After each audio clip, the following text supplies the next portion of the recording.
একজন মহিলার অন্নপূর্ণা ভান্ডার ঢুকেনি বলে রাস্তায় সন্তান হারা মায়ের মতন কান্নাকাটি করছে, আর অন্যদিকে এক দিদির অন্নপূর্ণা ভান্ডার ঢুকেনি, কিন্তু তিনি হাসি মুখে কত সুন্দর কথাগুলো বললেন দেখুন।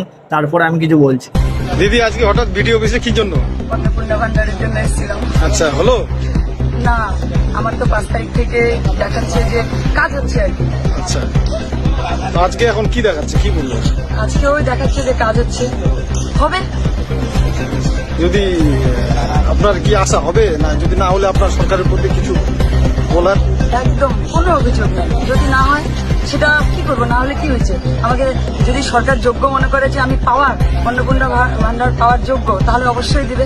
আর যদি ওনারা মনে করে যে আমি পাবো না, তো পাবো না। এটা তো আমার দুঃখ পাওয়ার কিচ্ছু নেই, আমি হ্যাপি। এই দিদির মানসিকতাটা কত সুন্দর দেখুন, আর এই দিদির জন্য অবশ্যই একটা লাইক করে যাবেন। সবাই ভালো থাকবেন, সুস্থ থাকবেন, ধন্যবাদ।